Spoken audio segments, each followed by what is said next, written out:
Good morning and welcome. It's gillykube from the Sunshine Coast in Queensland, Australia. Oh, I'm pretty excited this morning with this big, is it an octagonal canvas that I'm doing? Yeah, just roll with it and think on the positive side. All those affirmations that I try to have in my head all the time when I get any negative thoughts, I bring them back to thinking of something that gives me joy. Okie doke, let's get down to this painting. I'm doing a voiceover on this because for whatever reason my volume did not come out. So I don't know if I didn't have my mic pressed in or whatever.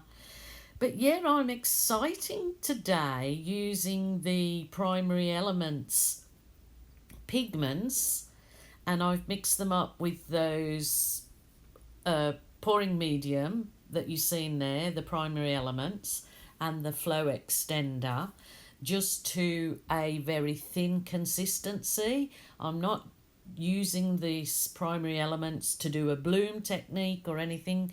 I want to try and, you know, do something else with these pigments and show the beauty of the shimmer of the end results when you use these pigments in other types of pours. So I'm doing a Dutch pour, and you know that I find it, and along with many people, difficult getting the consistency thin enough of the paints to blow around. But yeah, I'm trying. So that's what I'm using the primary elements for. So I've had these lovely colours sent to me of primary elements. So hopefully in the next few weeks I'll be doing different types of pours with them, not just the bloom effect. Hopefully I want to show what they can actually do in other types of pours.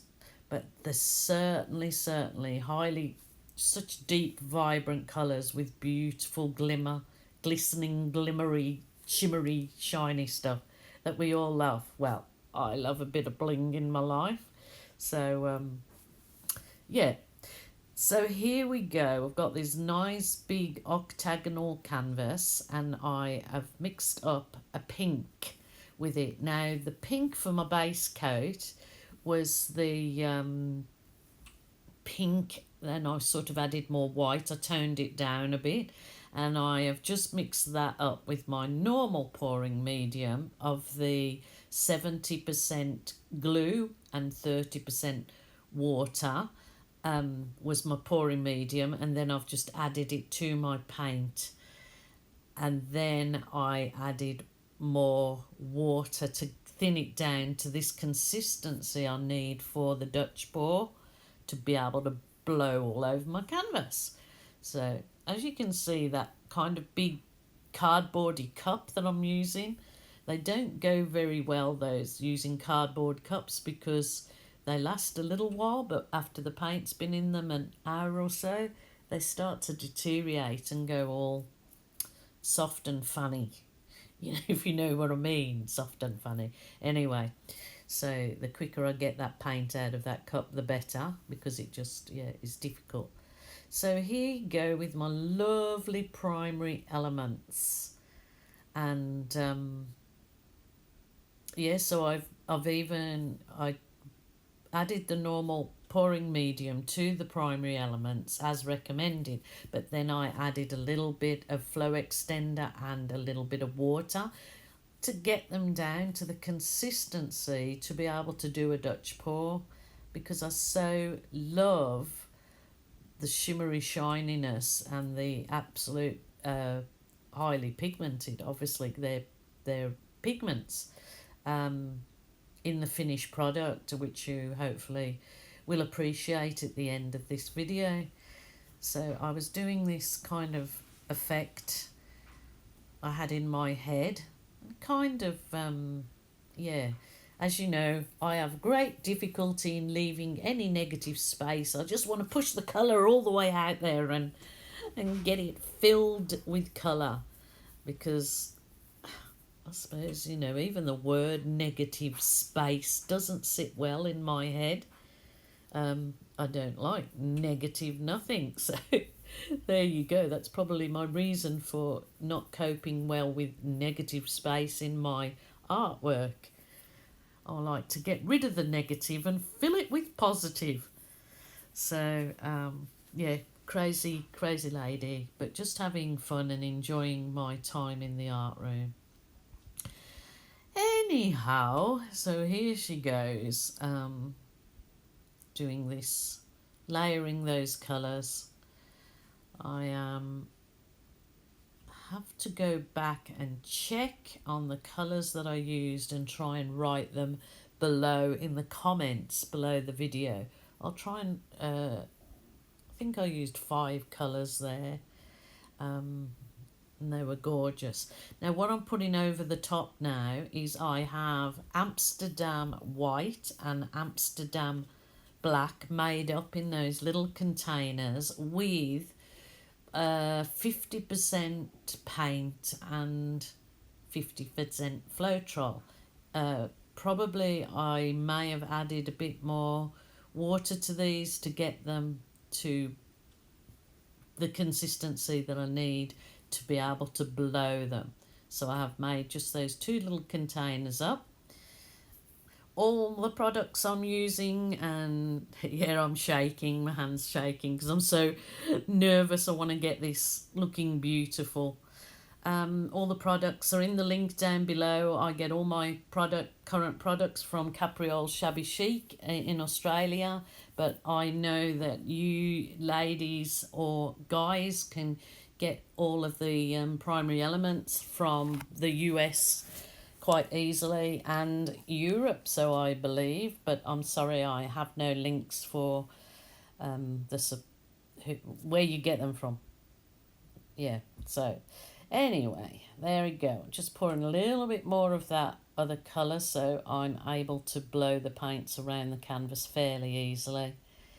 But still struggling with this stupid hairdryer that I just don't feel right with it. But I've got a few hair dryers, so I'll try and get it.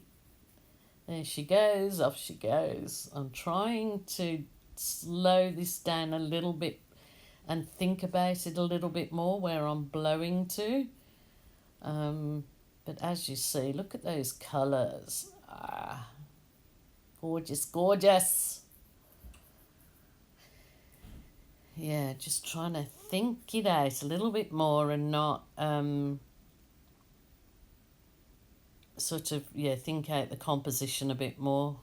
Now that I did blow the pink over the colours, but I haven't enjoyed blowing the light colour over the colours because as you see, they go far more muted afterwards. I like just blowing the colours out themselves without putting anything over the top of them. So I just love how much brighter they are. As you see on the right side that I didn't cover the colours in the pink, they're so much brighter. And I will work on those, getting the composition a lot better with just the stainless steel straw. So, oh yeah, Chili's happy, look, thumbs up. It's quite weird watching it from your perspective and doing a voiceover because you definitely see more from this angle than what I usually do down there. Oh, look at my bonce. And if you're asking what a bonce is, in England, your bonce is your head. Your big bonce, they say, like a big head. I need some colour in my hair by the look of it.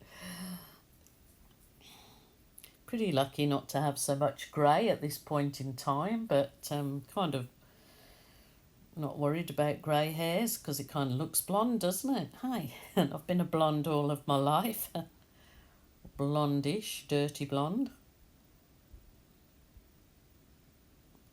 I love those colours. I really do. Love it. I love that actual pink, pale pink base. Kind of find it a little bit so much nicer than just having white. Adding a bit of colour in there. But yeah, this is just, look, it's just like you know, it's just evolving and coming into just, I just love it. I love this one very, very much. That'll definitely be one that gets the full treatment and sold, if not somebody's picked it already maybe. One of my lovely ladies that buy my work. So yes, this turned out so gorgeous, and I actually like having the really rich colour on the right hand side. Just love it. So I hope you guys love it too, and wait on for the next exciting episode. I will put a little card up the top right hand corner, hopefully at this point in time, with a link to another Dutch pour that I did that is very, very popular. It has real nice autumny colours and red in it. So maybe you can click the link after this one is finished and go on to my next video. So thank you all for subscribing to my channel. So appreciate you all. Thank you for watching and your lovely comments. So until tomorrow, thank you so much. Wait on for the dry photos. Until tomorrow, bye for now, guys.